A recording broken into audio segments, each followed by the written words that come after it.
Hello, friends. This is Darren Hayes of Pigskin.com. Before we take you to your favorite Sports History Network show, just want to tell you a little bit about some merch that you can pick up that represents your favorite SHN podcast. So far, there's t-shirts, coffee mugs, and even books from some of the authors that do podcasts right here on SHN. Who could buy something better than that, than have the history right from the gentleman that you hear talking about it? But we also are adding things each and every day. And where's that store, may you ask? Well, it's at SportsHistoryNetwork.com. Up at the top, there is the SHN merch button. Click on that. It'll take you right to the store, and you can be representing your favorite podcast and show the world that, hey, on the swag that I'm using, it's the headquarters of sports yesteryear, Sports History Network, and my favorite podcaster, the Sports History Network store. Shop there today.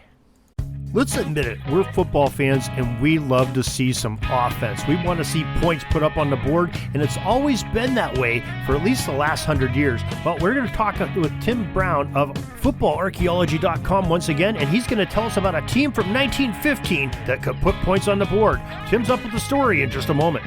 This is the Pigskin Daily History Dispatch, a podcast that covers the anniversaries of American football events throughout history on a day-to-day basis. Your host, Darren Hayes, is podcasting from America's North Shore to bring you the memories of the gridiron, one day at a time. So as we come out of the tunnel of the Sports History Network, let's take the field and go no huddle through the portal of positive gridiron history with PigskinDispatch.com. This podcast is part of the Sports History Network, your headquarters for the yesteryear of your favorite sport. You can learn more at SportsHistoryNetwork.com. Hello, my football friends. This is Darren Hayes of PigskinDispatch.com. Welcome once again to the Pig Pen, your portal to positive football history. And it's Tuesday. And once again, we have some football archaeology with Timothy P. Brown, author and a historian that has a great website of FootballArchaeology.com. Tim Brown, welcome back to the Pig Pen. Hey, Darren. Thank you for having me on again. Looking forward to chatting as always.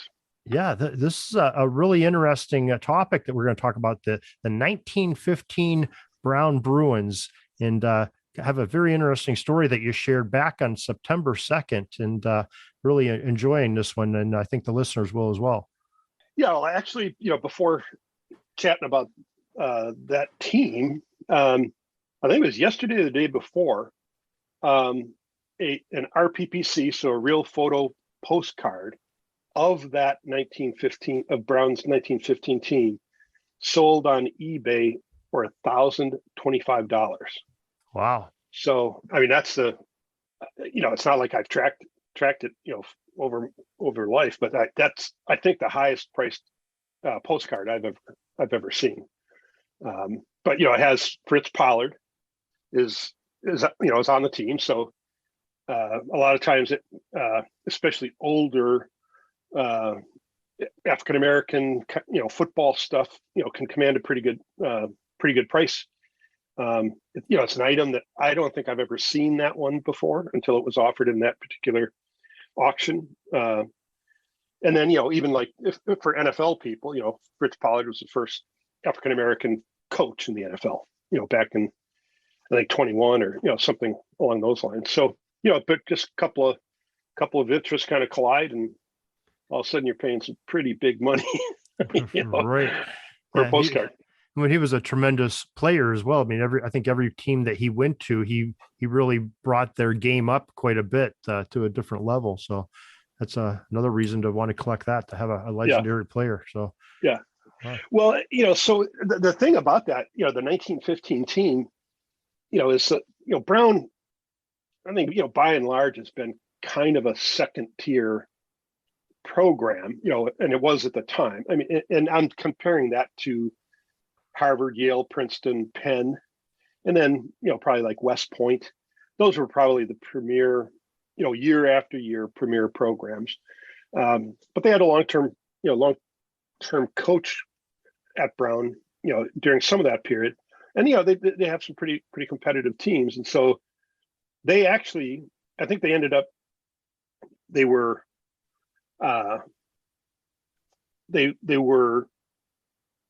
surprisingly beat Yale that year, which they seldom did.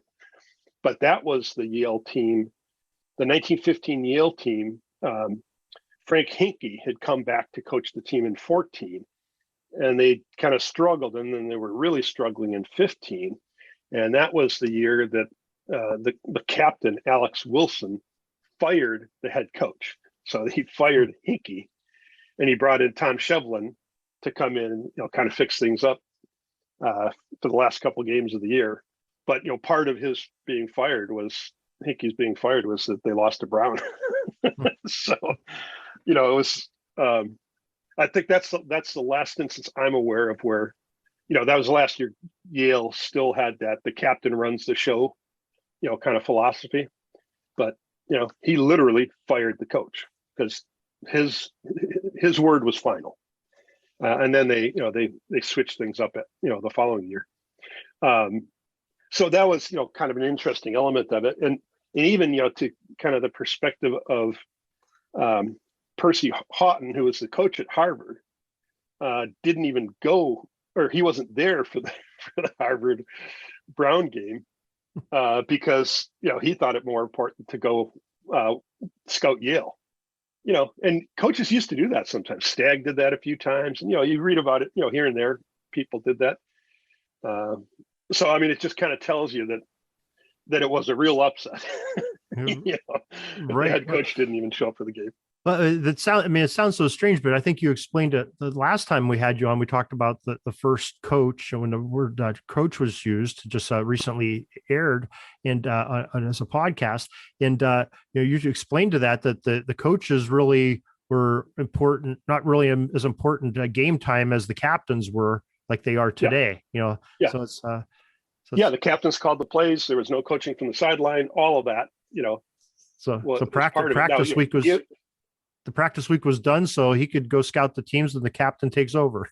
Yeah. I mean, that to some extent that that is the case. But then so the other thing that's just kind of interesting about that team and football in general at the time was Harvard, Yale, and Princeton had policies that they didn't go to bowl games, right? And this is still. They didn't have postseason games. And so this is, the Rose Bowl had a game back in 2002, and then that was kind of forgotten.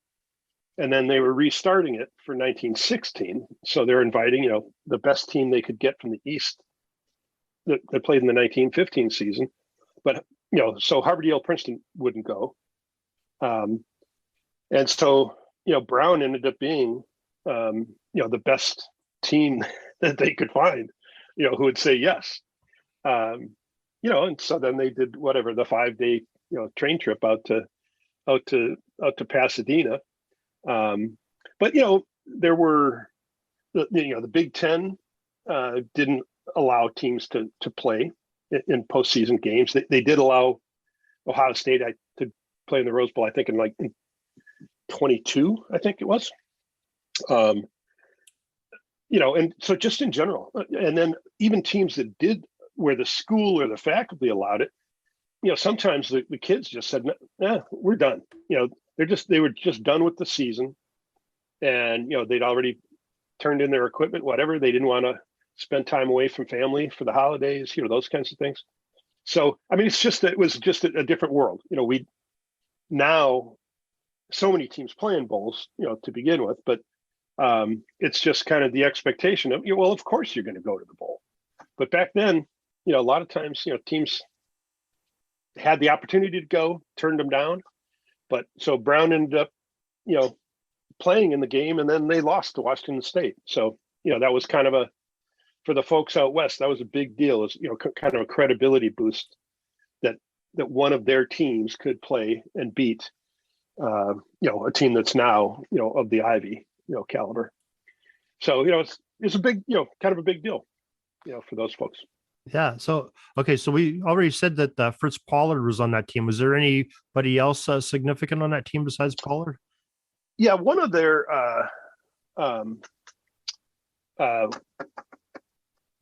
Wade, now I'm blanking on his name.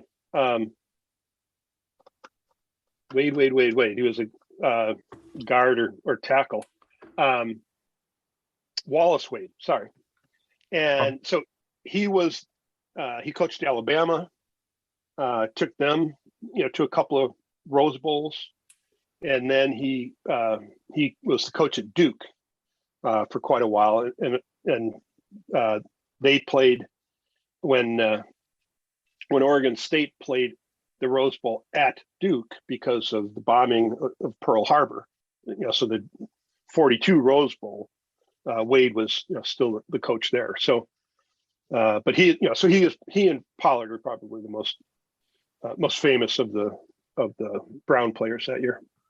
Huh, very interesting, and some great research, and we appreciate you sharing these teams and some of these innovations from football from so long ago at your Football Archaeology site. Why don't you share with people how you can find your tidbits that you share with us each and every day, and how they can subscribe to your website to make sure they know when that you release them. Sure. So, my website is just, footballarchaeology.com. You can also find me on Twitter under the same name. And, the gist of it is I publish a tidbit every day. Comes out at 7:00 Eastern time. And so if you subscribe, you'll get that as an emailed newsletter. And then obviously if you can also just visit the site anytime you want. And, there's a full archives in there with, now getting on, 300, some article, full length, long form articles or tidbits, which tend to be more, 30-second to a minute long reads. Okay. So just little snippets. And I can tell you that it is exactly right at 7 p.m. It's very consistent because usually my family and I were watching a rerun of The Big Bang Theory, and the chime from my email signal, my notification comes in right at the same time of the theme song for Big Bang Theory every time. So it's like part of the song to us now. So. Well, it just gets scheduled in the application. Yeah. Oh, you could have just took more punctuality credit for than that. Well, so I still have to manually do it on Twitter. So, but then it's going to be at 7:03, 7:05, somewhere in that range. Yeah, we're well into the show by then. So, yeah. All right, Tim. Well, thank you very much, and we'll talk to you again next week with some more great football archaeology. Cool. We'll see you next week. Thanks, Darren. That's all the football history we have today, folks. Join us back tomorrow for more of your football history. We invite you to check out our website, pigskindispatch.com, not only to see the daily football history, but to experience positive football with our many articles on the good people of the game, as well as our own football comic strip, Cleat Marks Comics. Pigskindispatch.com is also on social media outlets, Facebook, Twitter, Instagram, and don't forget the Pigskin Dispatch YouTube channel to get all of your positive football news and history. Special thanks to the talents of Mike and Gene Monroe, as well as Jason Neff for letting us use their music during our podcast. This podcast is part of the Sports History Network, your headquarters for the yesteryear of your favorite sport. You can learn more at sportshistorynetwork.com.